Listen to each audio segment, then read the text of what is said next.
You're checking out the Investor Shed podcast with Nick Beveridge and Jeremy Kitchen. They're on the path to financial freedom and they're taking their community with them. Stay tuned for the best free real estate investing advice on the internet.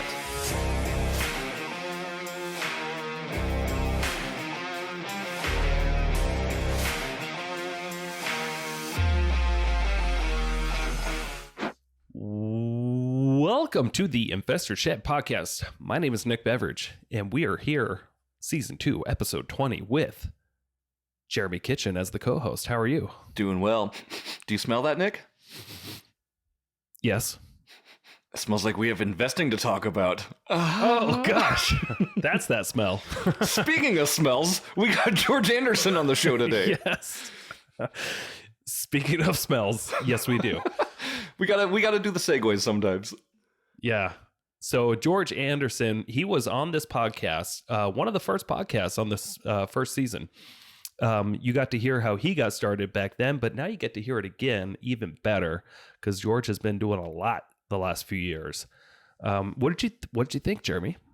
George is really great. I love his enthusiasm and his energy. Super easy to talk to, and he's super knowledgeable about what he's doing. And I love his motivation. I love that he sets a goal and he's going to climb and scratch and claw and get to that goal. It's really cool to see his growth and really cool to talk to him about his real estate investing journey. So, yes, attitude is almost everything, and you're going to experience that right now. So, go ahead and grab your bananas. Take 2 bites. Here we go. All right. Welcome to another episode of the Investor Shed podcast here with Jeremy Kitchen and George Anderson. How you doing? Good. How you doing? Doing awesome. How about you, Jeremy? Doing so good. Just getting back from our Mexico trip, getting back in the swing of things for sure. It's weird not wearing shorts anymore, but let's not talk about that right now. We'll talk about our guest, George Anderson, today. George, how's it going, man? That's going good. Been busy. Been really busy. Oh, yeah. So you were one of the first guests on the season for season 1 of the Investor Shed podcast. A lot has changed since Nick had you on the podcast the first time. Tell us a little bit about what you've been up to and what you're doing with your real estate business. Oh, we're flipping houses now. Not really doing the handyman stuff anymore. I forgot exactly what happened since the last time. I think it was like 3 years ago, 2 years ago, right? Mm-hmm. Yeah, it was about 3 years ago, and I believe, if I remember correctly, at that time you had, I think you did a couple wholesales, and I think you had just finished your first flip. Mm-hmm. If I remember, it was something like that. But since then, I know you've been tearing it up the last couple of years, 2-3 years. Yeah. But first, before we dive into that, it'd be awesome if you can tell your backstory again, because you're one of the few out there who, literally came from nothing when you got into real estate, right? I mean, you had a truck. You had a truck, right? Yeah, I had a truck. No, yeah, about 5 years ago, I got divorced and I had to leave Japan, and I had like a backpack and my dog. So my friend picked me up from Seattle and brought me back to Spokane, and he's like, "Okay, this is your home now. Good luck." Good luck. So how long after that did you and I first meet? Do you remember? I want to say about 1.5 years, 2 years after that. It was about 1.5 years, yeah. Yeah, and you were working for an apartment complex, right? As a maintenance guy? Yeah, I was working for a property management company. So is that what first got you interested in real estate? Yeah, well, I was working, and I saw this, I saw the owner of the company driving in with all these nice cars and a brand new restored Indian, 1940 Indian and stuff like that. And I was like, I need to talk to him really fast. You know, it's kind of scary going up and talking to somebody like that. But I was like, "Hey, how'd you get here to where you're at right now?" And he goes, "Well, come with me really fast. Let's talk about it." And he was really, really kind and opened up, and said, 35 years ago, he was a principal at a high school. And he bought a mobile home, and then he turned that mobile home into 2 and then 4 and then bought a whole street. And then he kind of piqued my interest at that point. And he sent me to like a smaller apartment complex, and I got really bored. And I thought, well, if this is really my rest of my life, I'm going to end up, driving off a cliff somewhere, because I can't do this anymore, working for somebody else. So I started looking into bigger pockets, and that's how I found the events, and then I found you guys shortly after, you and Joe. Awesome. Okay. So what was your thought process back then? Did you just think, I need to get into real estate, or was there anything specific in real estate that you wanted to get into? Well, I wanted to. It was apartment complexes at that point. It was right off the bat. I wanted to be in apartment complexes. I saw the cash flow that was involved in them. I saw like how they were run. You know, it was a 600 unit apartment complex that I was helping manage for a while. I was just a maintenance supervisor for about 6 months, 7 months, and then I saw like a couple other sides of the management process also on a 130 unit, and then also another 103 unit. Got it. Awesome. So, are you currently involved in any sort of apartment complexes, or are you doing single family right now? It's all single family right now. We're looking into purchasing a 8 unit and then a couple duplex. So, Gotcha. Okay, yeah. So, like on your first episode, obviously you were the handyman, you were the go-to do-it-all guy. You've obviously kind of stepped back a little bit, and you're not doing everything anymore.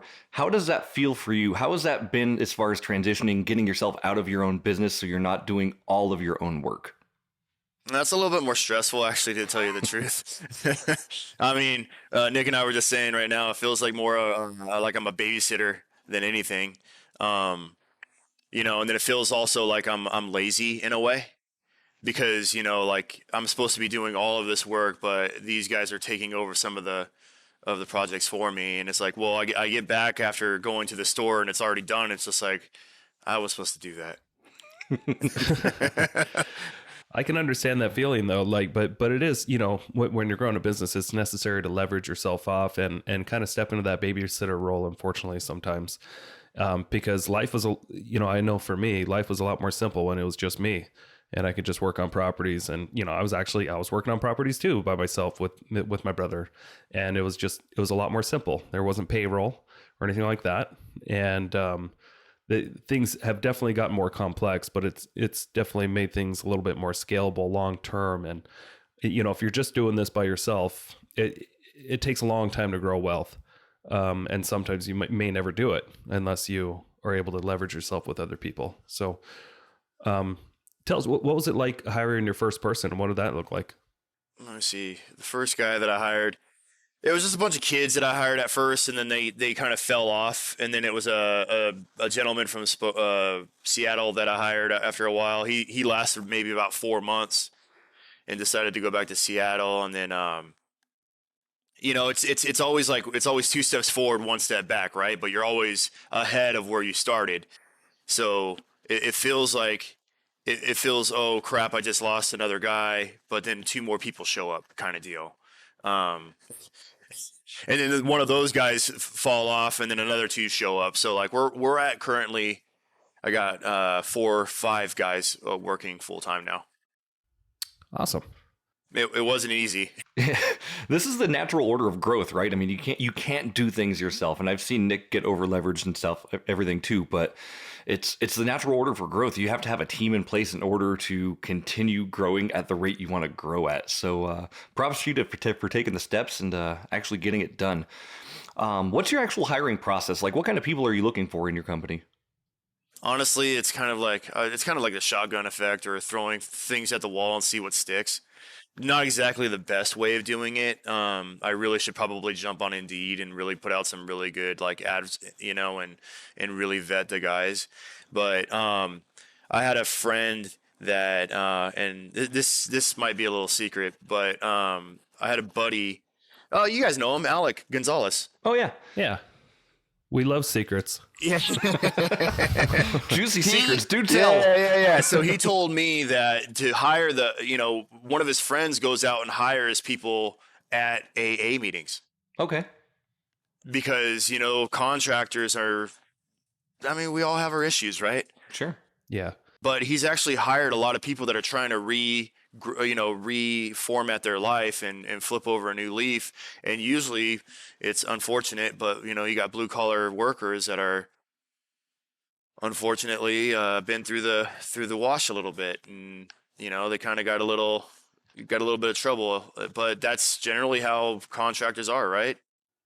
Yeah, well, facts are facts, and I remember we had a contractor, like a very good contractor, come speak at one of our meetings once out of Moscow.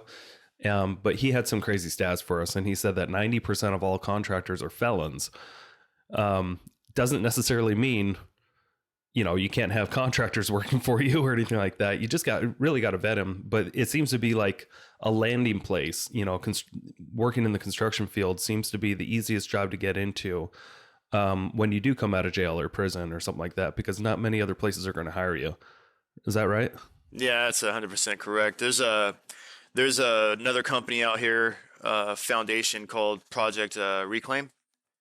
I don't know if you guys heard about them, but they what they do is they're a sobriety house for men, and they have like about 200 individuals that are now getting sober through their program, and they live in rental assisted area, places, and they're all contractors for that company. So they work, for the city of Spokane Valley, and they do a lot of they do a lot of hiring out in like trash removal and whatnot.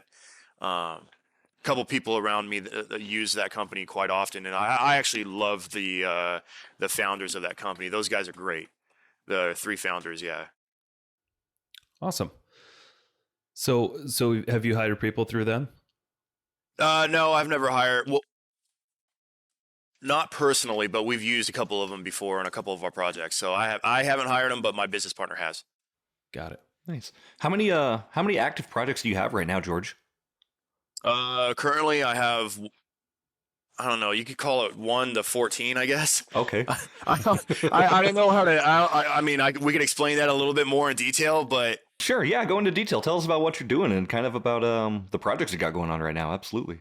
Yeah. So like we're doing side projects. So I have my guys doing side projects every once in a while for me, because right now I got a really big project going on. It's a 5-bedroom, 3-bath house that I'm flipping over here in Spokane Valley. And then, what we did was we bought farmland. It's 2.67 acres, and we split the house off, and we're going to build 14 houses behind it. So we're actually going to subdivide that area into 14 lots. We're going to bring in all the sewer, the electric, the water, and we're going to hopefully go vertical at a certain point.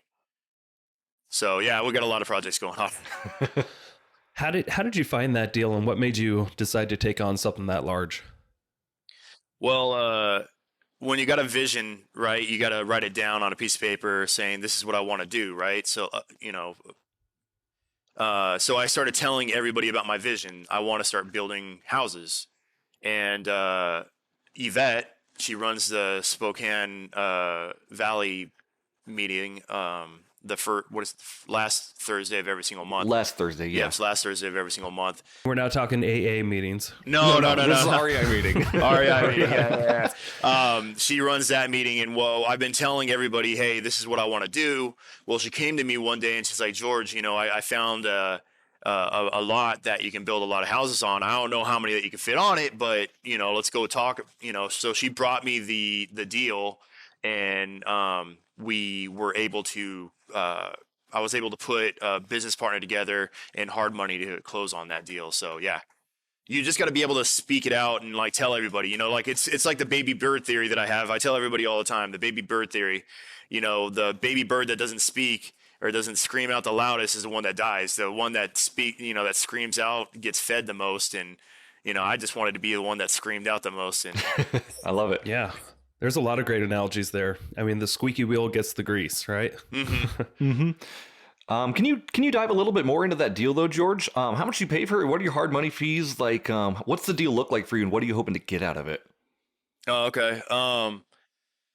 Without getting too much on the back end, we bought it for $750K, and then we're putting about $100K into the rehab.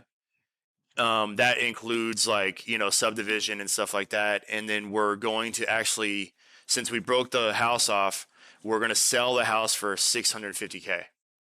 So we're actually losing money on the house, right? Like it seems like you're losing money, but the money's in the dirt. So, after we sell the house, hopefully we're going to be around 300 or so into the land. But you split that up by 14. You got a pretty decent size. You got per lot fee at that point. Yeah, per lot value. There you go. Gotcha. Okay, so you're actually going to sell the lots. You're not going to lease them out. No. We're actually probably gonna go to vertical at one point or another. So we're gonna bring in the asphalt, the sewer, the water, and the electric. There we go. I had to think for a second. So what does it cost on average to develop like per lot these days? Do you have a rough idea? So you got 14 extra lots, right? Mm-hmm. On top of this house. So you get rid of the house, it pays down your loan quite a bit. And then how much is it going to cost to bring in the streets and water, sewer, gas lines, fiber, all that stuff to each lot to make it build ready? So on average, it's about 35 to 40K per lot at that point. That includes the asphalt also. And what are these lots going to be worth when they're build ready? Do you have an idea? Well, with the feds raising the rates and stuff like that, obviously values went down a little bit, but we're hoping around 100 to 110 per lot. Okay, gotcha. So that's a pretty good investment. You're you're in these lots by less than 50% of the value. That's pretty good. Oh yeah. I'm very happy about that. We're not, and you also got to look at the area also, right? It's not you can't just get 110 per lot when you're in the middle of felony flats or anything like that. So would you rate this area as like a C or a B or an A? It's an A. Nice. Oh wow. Okay. It's an A neighborhood, yeah. So it's like if you walk out the back door on the back deck of the house, you could see what is it, the winery up there. I always forget the name of that winery up there on the hill. I'm not too familiar with Spokane. Yeah, Sorry. me neither. Yeah, there's a winery on the hill back there, but we're up on the north side, right next to the foothills of Spokane Valley. Okay, cool. Got it. Yeah, very very nice place. It's a old farm area. Awesome. And you're still doing flipping, and you have active rentals. Is that correct? Correct. We have an active rental right now over in Harrington. Awesome. Can you tell us a little bit about that one and how well that one's going for you? That one's doing amazing, to tell you the truth. That's more than a 2%er. Nice. Wow. So tell us, how'd you find that deal, and how did it become a 2%er? So when I first started real estate, I went to a meeting over in Mississippi for a seminar, and that's how I got my mentors. Then a friend of mine that lives out in Seattle, he sends me all of his leads for Spokane. So he does a lot of SEO in this area. Yeah. And he sends me all of his leads. So I call, I set up appointments, I go out and negotiate with the sellers and stuff like that. And most of the time I purchase them for myself. It's very rare that I go out and wholesale anything. Yeah. So he sends me the leads. I went out to this place in Harrington. It's called Harrington, basically out in the middle of nowhere. And it's about an hour and 15 minutes away from here. So yeah, the owner called me and said, this is how much I want. I don't want to be there anymore. I got divorced. Like, I don't want my ex-husband living there anymore. I just want him out. Got it. So how much were you able to buy that house for? We originally bought it for $43K, I think. Nice. Okay. And we put about 15 into it altogether so far. Okay. And did you go out and work on the property yourself, or did you have a crew at that point? I had one guy that would work with me on every day. He's my right-hand man now. Nice. Okay. So did you do like the Burr method? Did you buy it with hard money and then refinance it long term? No, the house that I'm currently living in right now, we bought through another deal that my buddy sent me. And during that crazy time, we built so much equity into this place. We did a HELOC, and we used the HELOC money to purchase the property outright. Got it. Okay. So you don't technically have a loan against it right now. Currently, no. Great. That's a pretty good position to be in. So how much did that end up renting for? Oh, it's we're running at $11.50 a month right now. Nice. That's great. Right. And the mayor of the town, I actually became a friend of the mayor. It's a small city, right? It's only the town. It's 500 people. Gotcha. So when I was in there talking to the mayor and telling him that I was getting ready to rent this place out, that I'm looking for more places to buy and whatnot, he actually sent me our tenant, my wife's and I tenant. So That's the advantage of doing business in a small town. You get to meet the mayor, and he'll give you your leads. Yeah. That's good stuff. yeah, he actually drove me around town and he was like, that house has water shut off. That one has bad tenants. That one, the guy is going to sell sooner or later. Wow. So I got a lot of leads out of that one. It's a good person to know for sure if you're trying to do business. Oh yeah. So do you think you'd buy out there again if you got another opportunity? 100%. One of my workers actually lives out there. Nice. Great. And he's my most skilled guy too. So pretty soon we're going to start purchasing in. I got a meeting set up with the mayor and a couple other people that own around the golf course out there. Mm-hmm. And the mayor has this vision of like building about 20 houses around that golf course. So he wants me to go talk to the owner of that place and start like, working out some details. That's cool. Yeah, we'll see what happens. It's just a vision. We'll see. Yeah. Well, obviously, if you're writing it down, things are going to happen. You're the one of willing it into existence over here. So congrats on that. That's awesome. Be that baby bird. Yeah, I love it. How many houses have you flipped, by the way, George? 11 or 12 at this point. Okay. Would you rather flip or rent in the current market? Like, what would you rather focus your time and energy into? Both. Both? Okay. I would do both still. If the numbers work, they know they work. I wouldn't do my numbers based upon 6 months ago. I would do my numbers based upon 2.5, 3 months ago comps. And that's very difficult because 2 or 3 months ago, the housing market kind of went down and there's not many comps, right? Everything's still kind of out there at the peak. We got to give it a couple more months in order to see what's going on. But I talk to a lot of people right now that are in the real estate business that are telling me, things are starting to pick up. So we got a mortgage advisor that I'm talking to, and he said that, mortgage rate or mortgage applications went up about 30% in the last month, I think. So we're starting to see a spike again. Sure. Yeah, and we're starting to see that in North Idaho as well. The last couple of weeks have certainly picked up quite a bit. And we're starting to get offers on properties, starting to get things locked up now. I'm still cautiously optimistic though.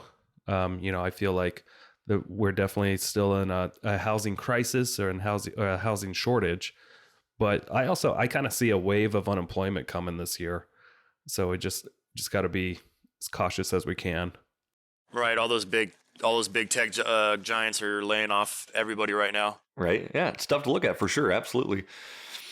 Speaking of your numbers, George, so when you're analyzing your own deal, how do you analyze if you're going to keep it as a rental, or how do you analyze if you're going to keep it and flip it?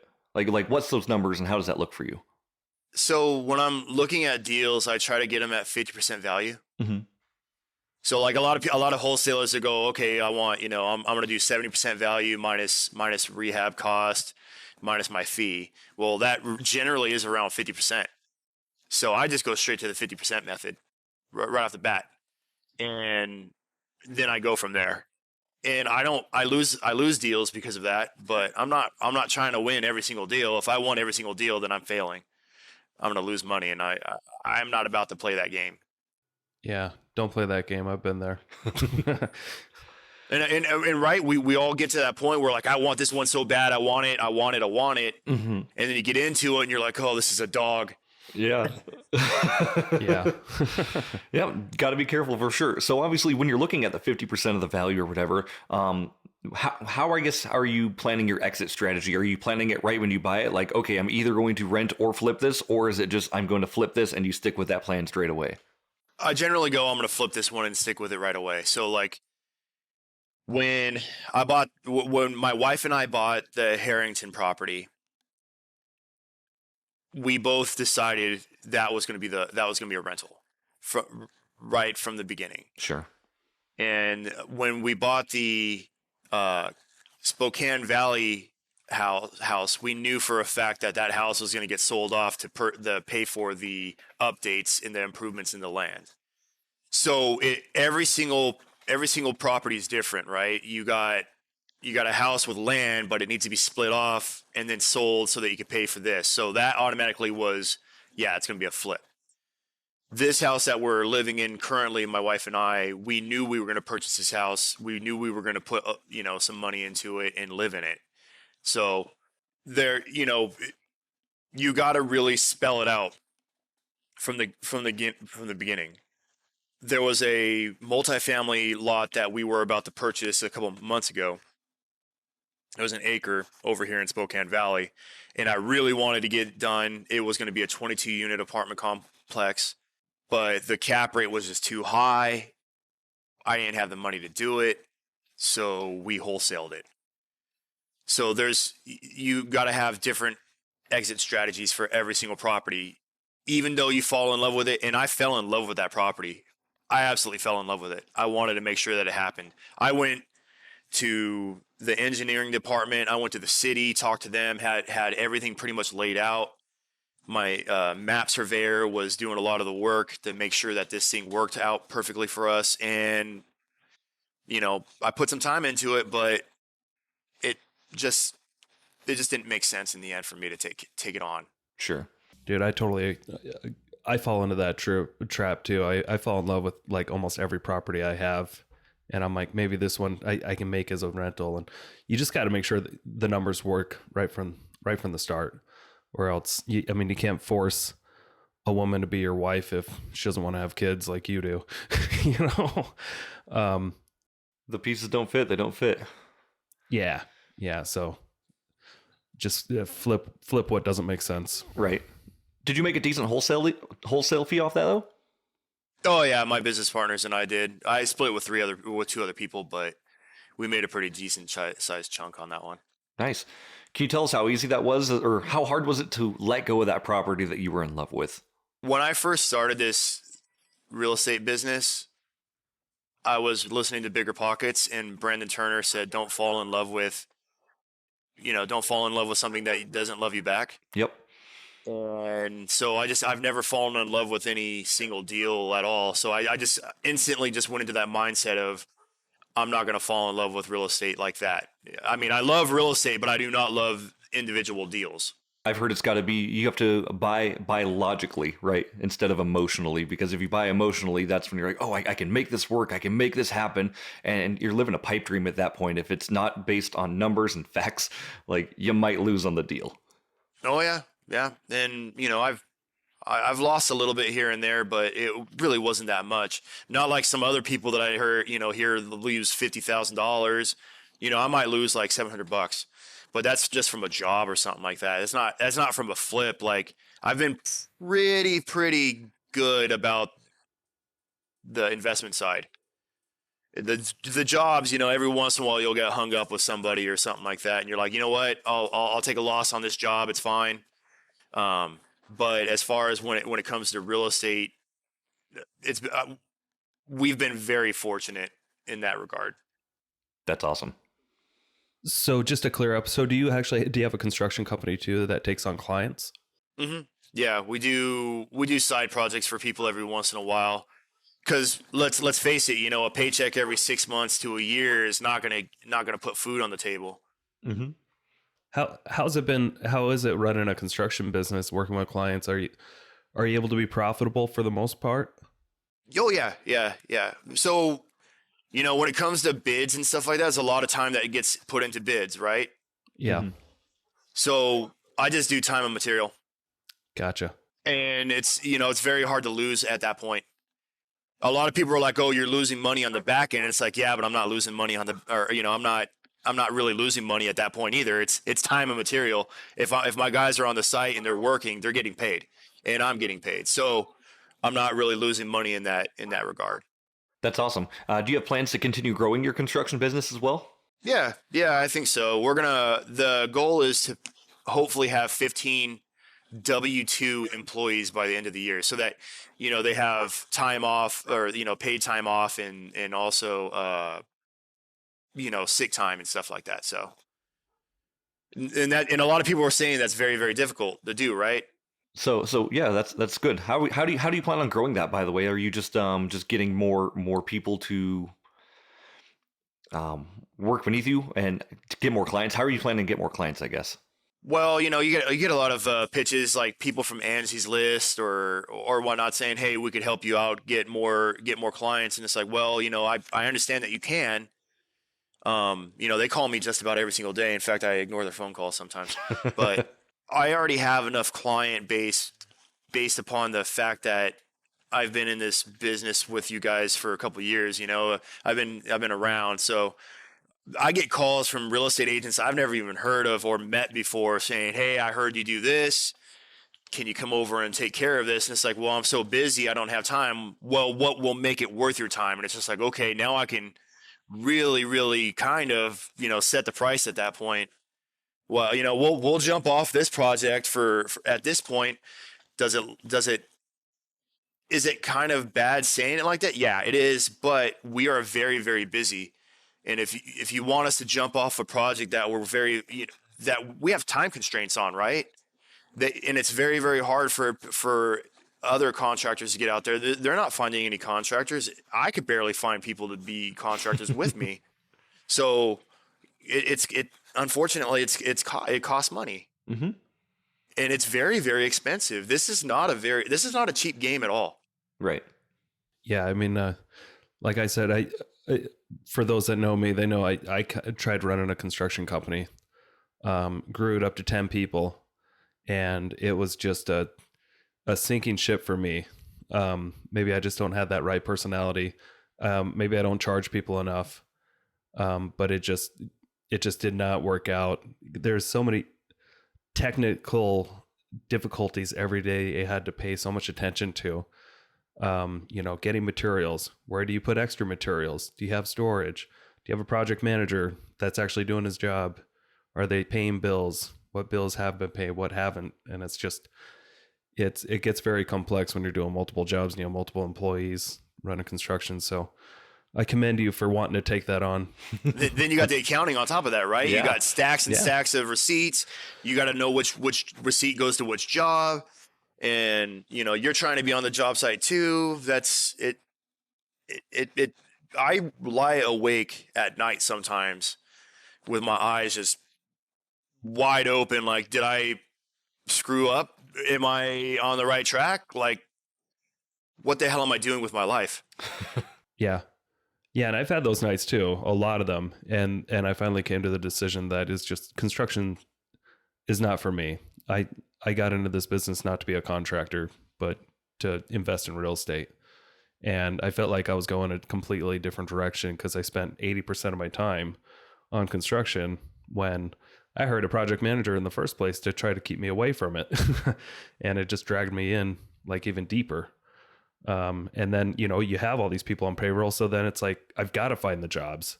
So then it almost pulls you in even deeper because like, you never had the perfect amount of jobs and the perfect amount of people.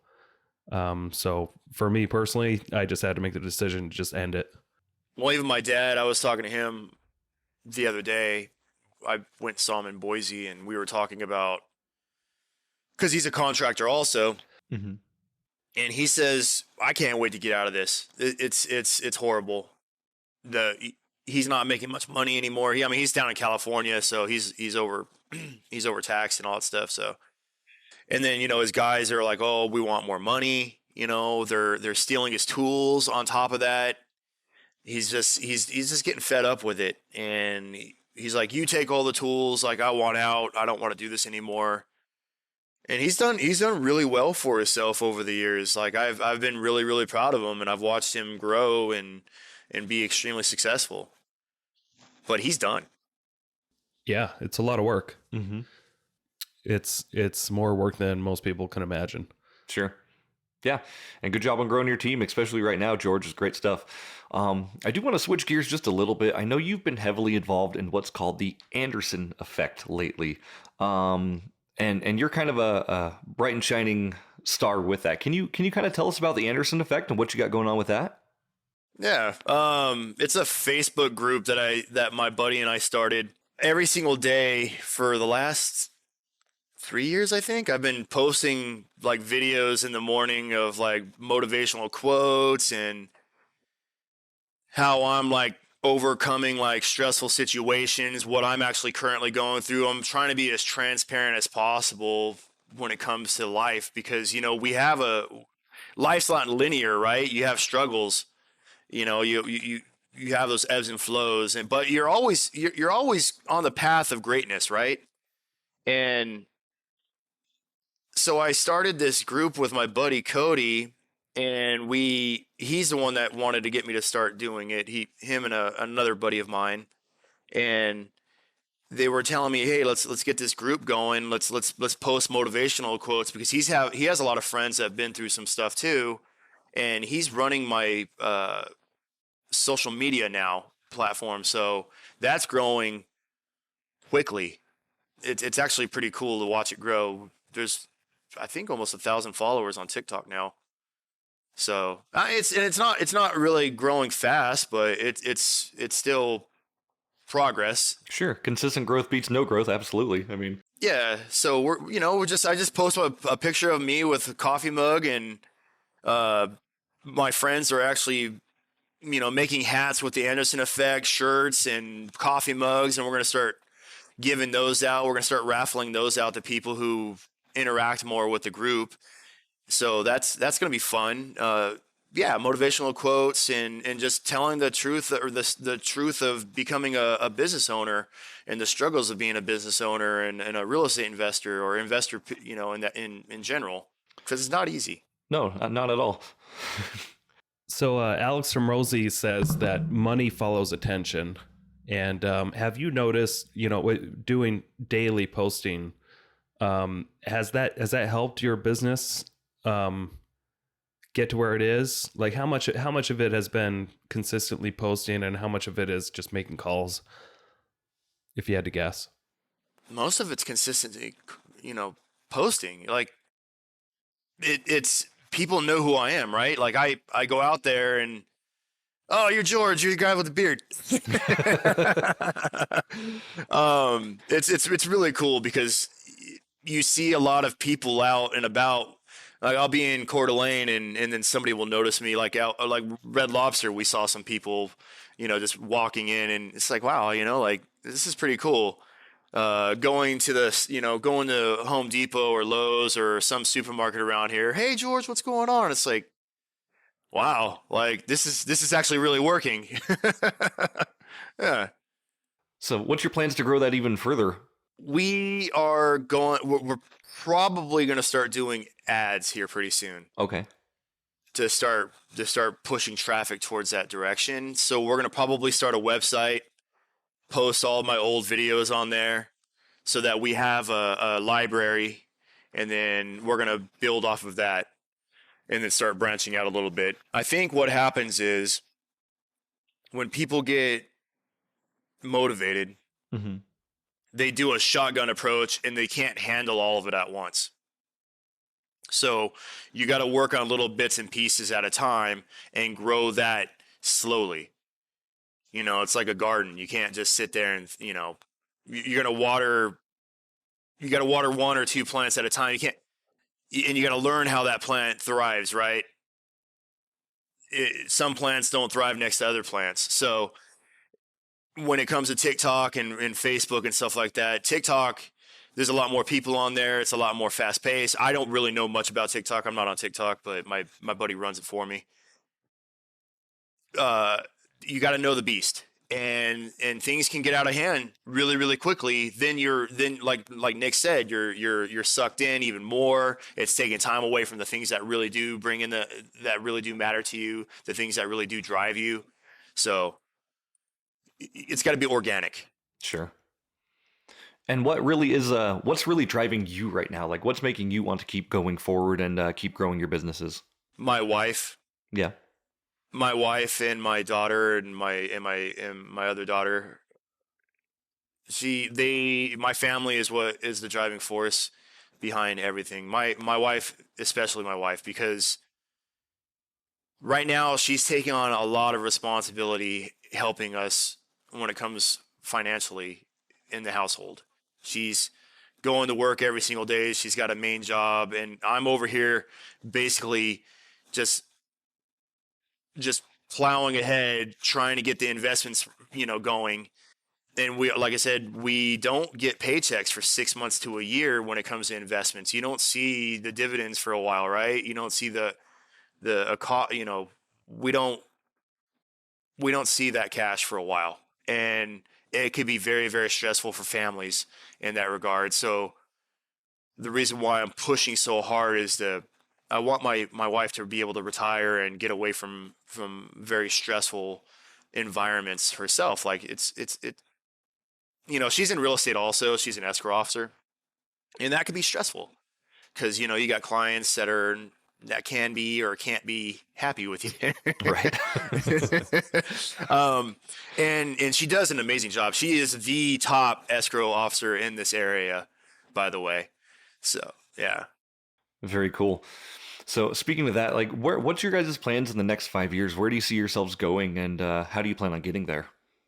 So my wife and I, we plan on buying a couple more rentals this year, and we're going to grow that organically. So it's going to be a slow paced thing. At first I was like, yeah, I'm going to buy 5 rentals this year. And, if you set that, number 5 rentals this year, if you buy 3, at least you did more than what you would do if you didn't write that goal down, right? Right, absolutely. No, you didn't hit your goal, but at least you got 3 more. So what we're doing is we're going to try to buy about 3 to 5 rentals this year by the end of the year is what the goal is. Awesome. Are you planning on using your HELOC to fund those? Because that's kind of what my wife and I are doing. Yes, we got to refinance that other property here shortly, but since that one's a mobile home on its own property, it might be a little bit more difficult. It can happen. It will happen. So we just got to show that it's an income producing asset first. Yeah. But yeah, that's technically what we're going to do. Nice. Is it currently set as real property, or do you have to convert it? It's attached to the property, so.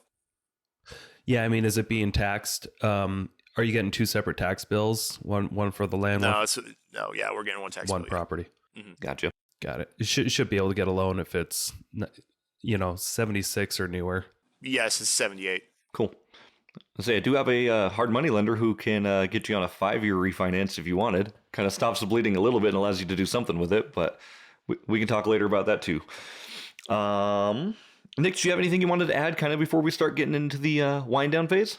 Yeah, so I'm curious, having a wife in the industry as an escrow officer, is she ever able to tip you off on any kind of deals coming soon or anything like that? Or does she deal primarily with everything that's already closed for good? So she's very private about that. So we keep that separated from everything. So like she's very professional. All that is private. All that stuff's private. And I like when we don't talk about any clients or anything like that, and I prefer it that way too. Mm-hmm. We do go to a lot of events though for her work, and I am able to meet like all of the agents in this area. So that does bring it, that feels good because we are able to be around that group and be a big part of that group. So I think there's a woman's the woman's real estate group that she's part of now. Yeah, the Invest Her. No, it's not that. It's not that one. It's the other one. It's the Spokane Women's Realtor Group or something like that. Okay. Oh, okay. Sorry. So we're able to meet like a lot of like bankers and stuff like that through that channel. Awesome. Yeah, and it's all a numbers game at that point. Just talk to people and see how it all goes. You obviously show up to the Spokane REIs all the time. What other events do you typically try to attend to? We just went to the Millionaire Mindset down in Dallas during August 30th. This is my birthday, yeah. Oh, nice. We went down there for my birthday, and we got to meet Trevor Mock. I don't know if you know who that guy is. He's the owner of Carrot. He does the Carrot websites for real estate investors.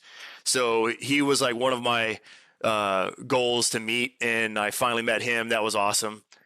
So that was great. And then there is another seminar that I'm going to in Mississippi next month that is all about creative financing. Oh, cool.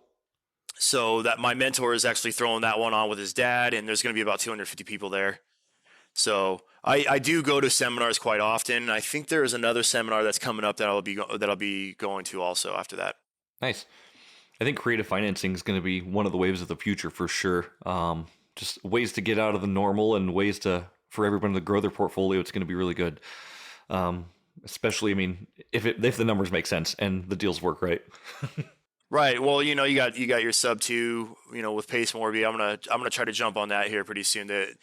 I understand how the process works. Mm-hmm. However, I don't want to jump into something that I don't know too much about. Totally get it. But yeah, there's all sorts of cool ways, seller financing and all that stuff. And I learned that a long time ago how all those creative financing, terms work. So it's been pretty cool actually. The wholesale that we just did with the multifamily, that was very creative. We got the guy a travel trailer to put on his property for a year after he sold it, so he could live there while they demo his house and level the ground.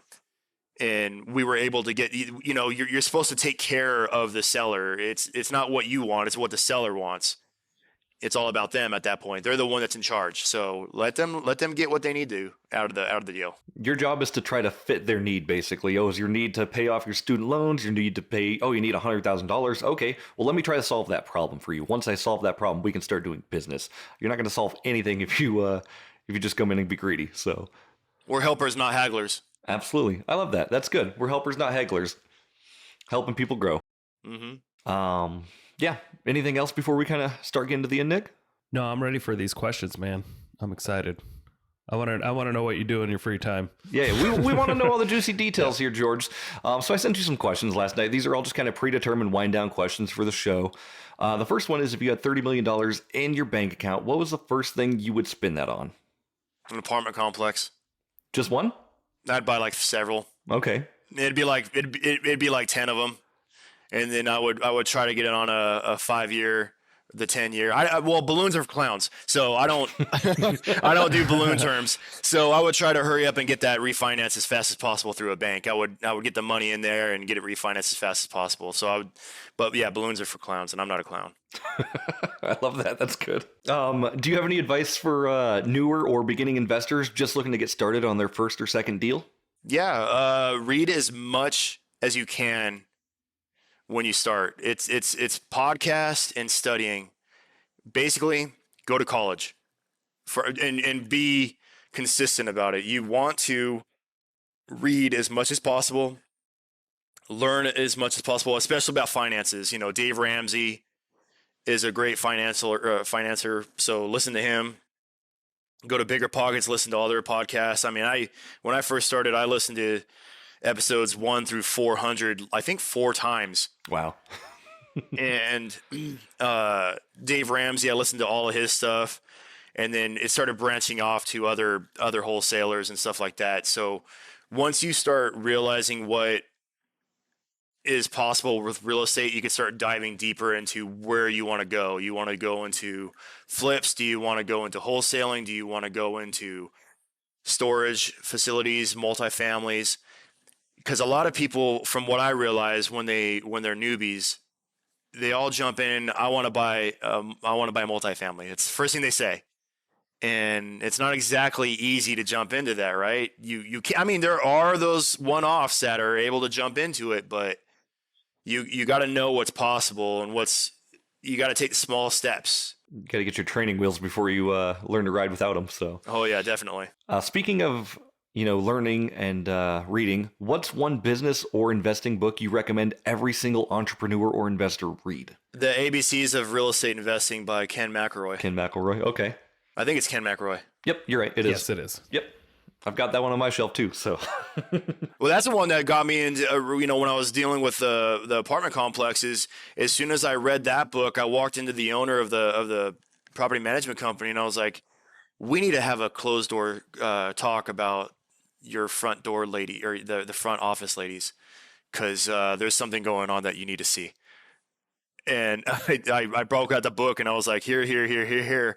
And that's when he sent me to another apartment complex to check up on that one. Nice. Yeah. Oh, nice. It all leads to another thing. So And George, how would you define success? Consistency. I love that. That's a good one. You're going to take some knocks on the head. You're going to get some bumps and bruises along the way. But if you, Les Brown says it best. If you fall down, land on your back so you can look up and get up. I love that. Because you're going to fall down several times along this business. There's been times where I was curled up in fetal position on the couch, sucking my thumb like a little baby. Oh, yeah. You know, like, oh, I can't believe I'm doing this. This is going to hurt really, really badly. Or, you know, I just screwed up majorly with this person. They're going to hate me forever. Right. And I haven't met a single person in this business who hasn't failed at some point. Like, nobody has done it and just done it well. You have to learn to screw up so you can learn what to not do anymore. I agree. Yeah, good stuff. And then, like Nick said, Nick's really curious about what you do in your free time if you're not investing in real estate, George. Tell us about it. Oh, it's going to be horrible to say. I play video games. Hey, man, that's I knew okay. it. Like, I think that's what we talked about last time. Yeah. What do you do in your free time to kind of like, yeah, I still play video games. Hey, Yeah. man. I'm a 35-year-old guy. I still play video games every now and then. It's all good. Yeah. I try to beat up 16-year-old kids. Are you a bully on the microphones? No, I'm not a bully actually at all. I try not to say anything at all because these kids are mean these days. Holy crap. Anytime I play, I'm playing with my mic off nowadays. Those kids are ruthless. Not only that, they're better than I am. I'm not good at video games. I'm okay at them. And I turn my mic off. I'm like, I don't want to hear any of that. Yeah, I only play one because you got to be good at one thing, right? I only play one. It's StarCraft. That's all I play. Yeah. So you're a computer geek then, huh? Yeah, well, not really. No? I don't know where the keys are on the keyboard, so I'm always just like pounding it with my hand, and hopefully it works. Do the thing. Well, George, this has been super awesome. Thanks so much for joining us today. Where can people find out more about you or get in touch with the Anderson Effect or follow any of your social medias if you have those? Well, you can find me on Facebook at George Anderson, and then on the Anderson Effect on Facebook, you can get a hold of me there. And we just started a new company up. My business partner and I rebranded homes, REI branded homes, and we're rebranded home buyers. So we're going to get that going, and there's going to be another website going up about that here pretty soon. And then we'll start another website with the Anderson Effect. I love it. So, yeah, that's how you can get a hold of me. Perfect. Well, any final closing thoughts for me, George? Good luck, everybody. Good luck. I love it. It'll be fine. Just get out there and do it. Take your knocks on, take your hits on the head. You'll be fine. Yeah, I love it. That's good advice for sure. Appreciate it, man. Well, George, thank you for being on again. Can't wait to have you again someday, maybe 2 or 3 years again from now. Yeah. I'd love to see where you're at in 2 or 3 years because you've grown so much exponentially in the last 3 years. It's been awesome to see what you're doing, and we're happy to be a part of it. So thanks for joining us today, George. We appreciate it. Yeah, no, thank you for having me, guys. Yeah. And we've been recording this whole time. Like the first. It's pretty dang good. That was my bad on the first one. Yeah, the first episode we forgot to hit record. No, I've heard about that happening. Yep. Yeah. All right, man. We'll take it easy. We'll see you another time. All right, gentlemen. Thank you so much for checking out the Investor Shed podcast. If you enjoyed your time, make sure to leave a 5-star rating and review on Apple Podcasts and Spotify. Follow along on YouTube, TikTok, and Instagram at The Investor Shed for shorts and promos about each episode. Do you want to be a guest or know someone who has great real estate investing advice and stories? Reach out to us at theinvestorshed@gmail.com.